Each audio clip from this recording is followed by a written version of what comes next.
Oi, oi, oi, muito boa noite, sejam todos muito bem-vindos a essa live de hoje. Para quem tá chegando agora e não conhece a gente, eu sou a Paty. Eu sou o Yukias. E aqui nesse perfil nós ajudamos esposas evangélicas a salvarem seus casamentos, ainda que estejam, né, amor, à beira do divórcio. Seja muito bem-vindo. Gente, o tema da nossa live de hoje é cada um resolve o seu problema. Quem aí nunca pensou sobre isso? Eu por mim, Deus por todos. Cada um por si, Deus por todos. E ainda mais, olha eu vacilando aqui na câmera, gente, desculpa. Ainda mais num contexto de casamento, né? Quando o casal chega um momento que tá ali passando por alguma situação, alguma divergência, um não concorda com o outro, e a primeira coisa que vem à mente é ok, eu vou resolver o meu problema, você resolve o seu e dane-se, né? Vamos seguir a vida desse jeito. E assim, pensar desse jeito é até um pouco atraente, por assim dizer, entendeu? Você virar e falar assim, não, ó, você vai viver sua vida, você vai resolvendo seus problemas, eu vou resolvendo meus problemas, como ao resolver meus problemas eu vou me tornar uma pessoa melhor, você também vai se tornar uma pessoa melhor, no final das contas seremos pessoas melhores e com base nisso teremos um relacionamento melhor. Na teoria, parece fazer muito sentido, Não é? né? Só que qual é o problema disso? É que no final das contas a gente acaba não agindo o plano não sai exatamente como combinado. Por quê? Porque quando a gente começa a simplesmente buscar aquilo que me interessa, e você buscar aquilo que te interessa, em algum momento aquilo que te interessa e aquilo que me interessa acaba entrando em conflito. E aí, nesse momento, como é que a gente vai fazer? Cada um vai agir de forma egoísta, cada um vai agir de forma a buscar o próprio A própria satisfação a própria pessoal, satisfação. né? E por que isso é interessante? Por que a gente está conversando sobre isso hoje? Porque todo sábado, né, a gente já falou aqui, a gente normalmente comenta sobre algum filme. Né? Então a gente comenta sobre algum filme que a gente acha interessante, que a gente assistiu recentemente. E o filme de hoje, que a gente assistiu já tem um certo tempo, mas que eu relembrei a parte antes da gente gravar a live aqui, é exatamente Uma Mente Brilhante. No filme Uma Mente Brilhante, ele traz um pouco dessa lógica, que é aquela lógica de você, não, eu vou buscar os meus interesses. Quando eu busco os meus interesses, a Paty busca os interesses dela, e isso acaba casando num casamento melhor. Parece fazer muito sentido, entendeu? Parece fazer muito sentido. Se você vai se tornar uma pessoa melhor, eu vou me tornar uma pessoa melhor, ou seja, seremos pessoas melhores casados, né? Só que na prática não é bem assim. Por quê? Porque no intuito de você se tornar uma pessoa melhor, e no intuito também, quando eu estou tentando me tornar uma pessoa melhor, pode ser que a gente conflita. Pode ser que a gente acabe criando uma certa divergência, e aí, no final das contas, como que a gente vai acabar resolvendo isso? E essa ideia, ela acaba indo também para dentro do casamento de uma outra forma. Quando a gente pensa em criar determinados contratos dentro de casa, onde você tem 50% e eu tenho 50%, perceba que basicamente a lógica que a gente tem aí é exatamente essa lógica de eu quero determinadas coisas, eu tenho determinado interesse, você tem determinado interesse, e a gente arruma um jeito de trocar figurinhas, trocar favores para que cada um consiga o que quer. Só que qual é o problema disso? E aí é exatamente a parte lá de Uma Mente Brilhante. Ele percebe em algum momento que isso não dá certo. Por quê? Porque se cada um buscar o próprio interesse, no final das contas eu vou estar competindo com você em alguns momentos.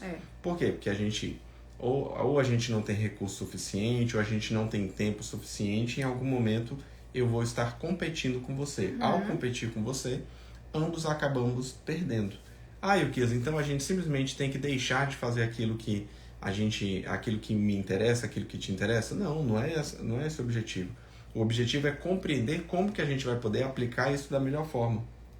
E antes dessa análise, né, do Uma Mente Brilhante, você já tinha um tipo de terapia, na verdade não vou falar um tipo de terapia, mas você já tinha um tipo de aconselhamento conjugal que era exatamente esse aconselhamento do 50-50. Era um aconselhamento onde falava, olha, você tem que negociar com seu esposo, por quê? Por que seu casamento não está dando certo? Seu casamento não está dando certo porque você não está dando os 50% e ele não está dando os 50%. E parece não fazer sentido, mas é exatamente essa lógica. Não, eu faço a minha parte desde que ele faça a dele. E aí, ou seja, no final das contas, cada um está olhando para si. Então eu quero que a Paty faça a parte dela para que eu possa ser feliz.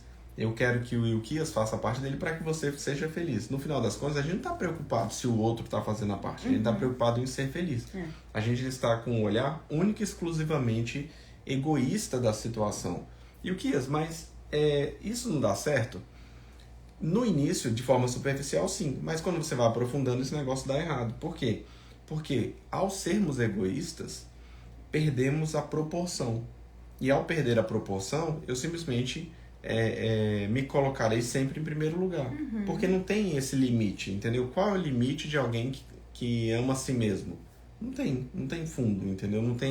Não tem fim para isso. Então, quando a gente pensa em uma saída, ou seja, então não deve ser os 50%, 50-50, como que a gente vai lidar com isso? E aí entra o filme. Numa mente brilhante, ele vira e fala assim, olha, no lugar de buscarmos simplesmente aquilo que nos interessa, devemos buscar aquilo que nos interessa, levando em consideração os outros que participam dessa situação. E isso acaba refletindo muito bem dentro de casa, dentro do nosso casamento. Por quê? Eu posso buscar o meu interesse, mas levando em consideração o seu interesse também.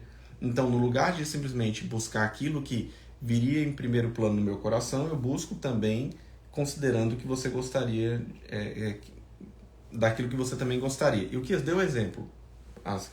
E aqui, só um parênteses, né? E aqui a gente não tá falando que é errado você não querer o seu bem, não buscar a sua felicidade. Não é isso.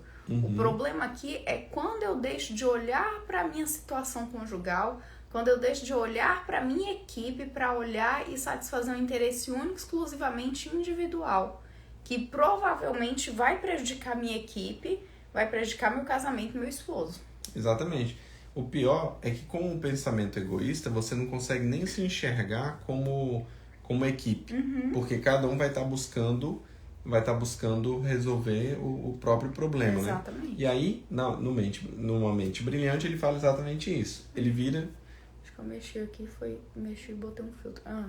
E aí, numa mente brilhante, ele fala exatamente isso. Ele fala, olha, a gente tem que buscar o nosso interesse, mas tem que levar em consideração o que o outro também quer. Então, Ilquias, dê um exemplo prático, como que isso acontece dentro da nossa casa, como que isso funcionaria no nosso lar. Pensemos da seguinte forma, nós temos uma casa para limpar.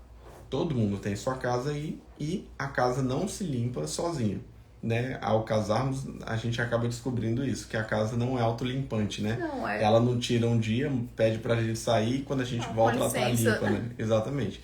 Então, a casa ela tem que ser limpa. Então, nós temos 3 possibilidades. Ou a casa vai permanecer suja, né? Vai permanecer suja que nenhum dos dois vai limpar.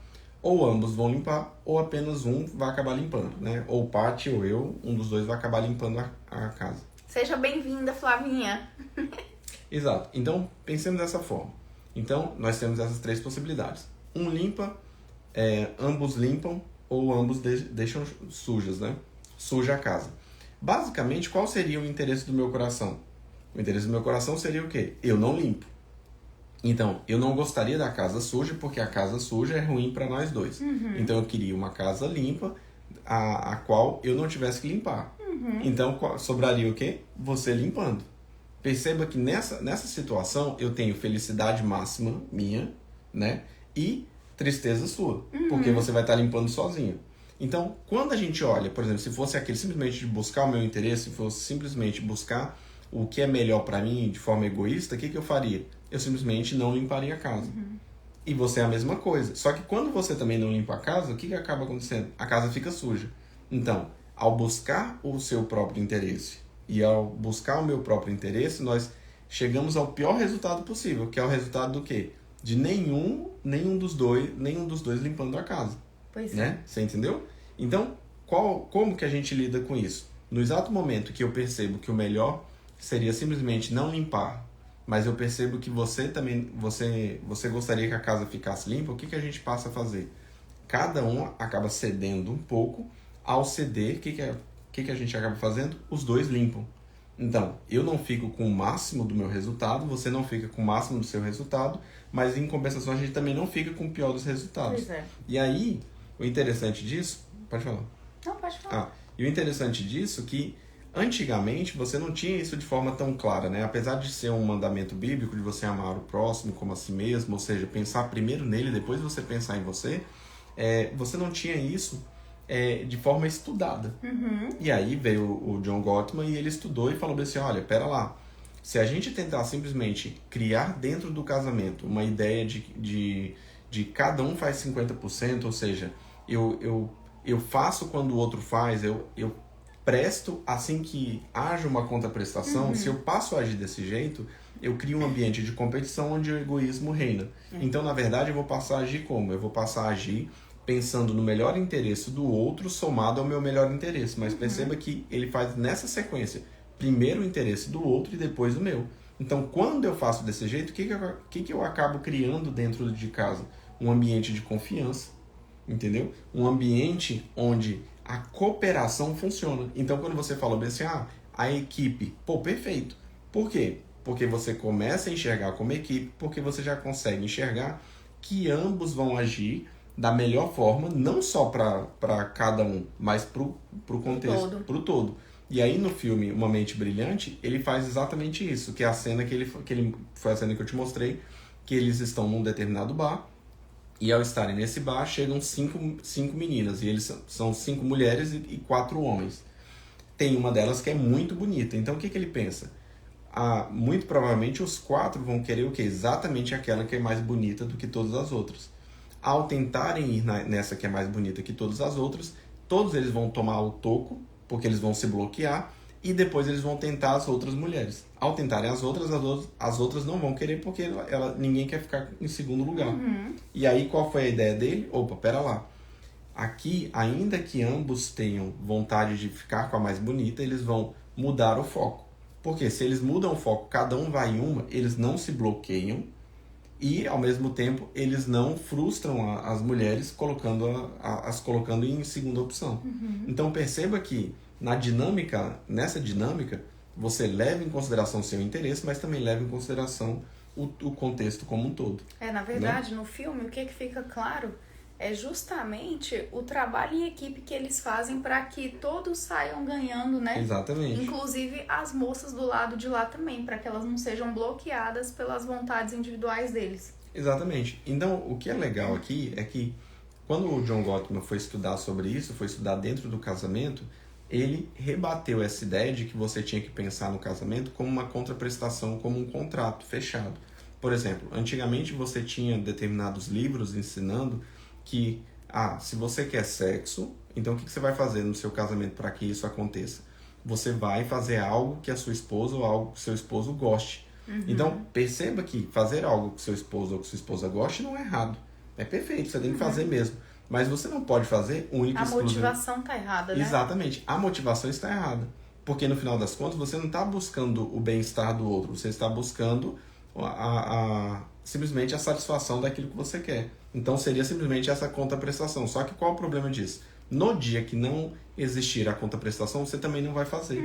Você simplesmente não vai dar um próximo passo. Você não vai se sentir motivado o suficiente para dar esse próximo passo, para melhorar o casamento, para melhorar a relação, né? Exatamente. E aí ele percebeu então que eles chamam isso de os matemáticos chamam isso de teoria dos jogos, que é quando você reflete sobre a vontade, as atitudes de determinados grupos, como que essas atitudes funcionam em meio a conflitos ou em meio a cooperações. Então, quando você pensa, como que a mente da minha esposa, como que a mente do meu esposo vai funcionar quando tem uma vontade que é uma vontade conflitante, né? Se você consegue enxergar que simplesmente você tem que buscar olhar só para o seu próprio umbigo, você não vai conseguir fazer funcionar bem. Exatamente. Agora, se você consegue enxergar que a minha vontade tem que ser uma vontade relacionada com a sua vontade, isso acaba tendo uma nova perspectiva de decisão. E uma fluidez, né, nesse sentido de cooperar, para ambos conseguirem sair ganhando no final, né? Exatamente. E por que isso é tão importante? Porque às vezes a gente pensa na confiança no relacionamento como uma coisa muito em abstrato. Mas, na verdade, você percebe que acaba sendo muitas vezes aquele óleo que faz deslizar bem as engrenagens do casamento, né? Que faz funcionar ali sem sem que seja o tempo todo com grandes conflitos. E um exemplo disso também é o filme que eu gosto muito, que é Quatro Irmãos. O que basicamente acontece no filme Quatro Irmãos? Em um determinado momento, os quatro irmãos são presos. E aí, quando eles são presos, cada delegado chega em um desses irmãos e fala bem assim, olha, a gente já descobriu tudo, pegamos vocês, o fulano de tal já falou. E aí, eles ficam pressionando para que cada um fale denunciando o outro, ou assumindo a culpa. E o interessante é que isso faz parte de um desenho que eles falam que é dentro da teoria dos jogos, você tem o dilema do prisioneiro. O que é o dilema do prisioneiro, basicamente? Você prende várias pessoas, ou seja, nesse caso os quatro irmãos, e aí eles têm a opção de ficar em silêncio ou confessar. Eles só têm essas duas opções. Se... Ficou com sono, moça? Não. Então, assim, só tem essas duas opções, ficar em silêncio ou confessar. Se eles confessam, se um confessa e o outro não confessa, esse que confessa tem uma pena leve e o outro tem uma pena pesada. Então, eu estou olhando para o meu umbigo, então eu vou ter uma pena leve e o outro uma pena pesada. Se ambos ficam calados, ou seja, se os quatro ficam calados, ambos terão penas leves. Leves. Penas leves. Agora, se ambos acabam falando, eles vão ter penas moderadas. Então, o que basicamente está falando aqui? Que se eu tenho confiança nos meus outros irmãos e cada um ficar calado, acaba sendo melhor para todo mundo. Entendeu? E é exatamente essa lógica dentro de casa. Se você está num determinado ambiente, né, e você conseguiu alimentar a confiança o suficiente dentro do seu casamento, você vai perceber que fazer aquilo que é melhor para o outro, mesmo sem ter a certeza que o outro vai agir da mesma forma, isso só é possível num ambiente de confiança. Então, quando eu acabo agindo, eu falo, não, e isso foi uma evolução no nosso próprio casamento. Exato. Porque quando eu parei de pedir a lista, né, do que tinha que fazer em casa, foi exatamente isso. Eu falei, não, olha só, eu percebi que o trabalho aqui é infinito, então a partir do momento que eu começo a fazer determinadas coisas dentro de casa, eu não tenho que levar em consideração se a Paty vai fazer ou não. Ela tá fazendo, né? Exato, eu não tenho que cobrar se ela vai fazer ou não. Eu faço por quê? Porque eu confio e eu quero o melhor. Ao querer o melhor, né, ao querer o melhor para você e ao querer o melhor para mim, a gente passa a funcionar melhor, né? É claro que a lista ela serve como uma forma de organização, tá, gente? Mas ela não é uma forma de divisão 50% das atividades. Porque rapidinho, nesse exemplo aqui que eu tô falando, eu enxergava desse jeito, né? Eu enxergava que eu teria uma lista ali, ao cumprir aquela lista ali, você que se virasse com a sua lista. Exatamente. Né? E aí, no final das contas, a gente conseguiu perceber que a gente trabalhando junto em complementariedade funcionava muito melhor. Porque não é porque eu vi um sapato ali solto no meio da casa e o sapato é dele que eu não vou fazer e deixá-lo catar, se a organização da casa ela deve ser primada por mim também. Né? Não é porque ele viu a pia cheia de louças e eu sem tempo e seria uma atribuição minha que ele vai deixar lá para eu fazer até Perfeito. Sabe Deus quando der essa possibilidade. Então a gente começou a se complementar nas atividades. O que dá para fazer, a gente faz. Um vai lá, auxilia o outro, um vai lá, trata aquilo ali de forma primária. Se não der para fazer a outra parte, paciência, não deu. Né? Mas aí eu sei que ele também não tá ignorando o problema e ele sabe que eu não tô ignorando o problema. Tornou-se mais leve, né, amor? Sim. E assim, e por que isso é tão importante na nossa conversa aqui? É que às vezes a gente fica achando que o problema é uma coisa e na verdade o problema está em outra. O problema aqui, na verdade, era uma falta de confiança. Né? E como eu não conseguia confiar o suficiente para saber se essa divisão estava correta. Justa, né? Era justa, então você fica ali sempre com o pé meio atrás. E, ao mesmo tempo, ao perceber que a minha perspectiva daquilo que eu posso escolher, daquilo que eu posso querer, por assim dizer, tem que estar ligado ao que você também quer. Então, por exemplo, eu não posso simplesmente me dar ao luxo de achar que eu vou viver numa casa limpa sem jamais limpá-la. Né? Então, assim, quando você desconsidera essa possibilidade, por quê? Porque a casa tem que estar limpa. E não seria justo só você limpar. Lógico que eu estou dando o exemplo da casa aqui para ficar mais fácil. Mas perceba que quando eu desconsidero essa possibilidade, eu já me incluo na própria solução. Na própria solução, né? É isso, gente. Alguma dúvida sobre o nosso conteúdo? Flavinha, parabéns aí pelo aniversário de namoro de vocês. Que Deus abençoe, viu? Amém. Que Deus coloque, assim, a presença dele todos os dias nesse lar de vocês. Gente, alguma dúvida?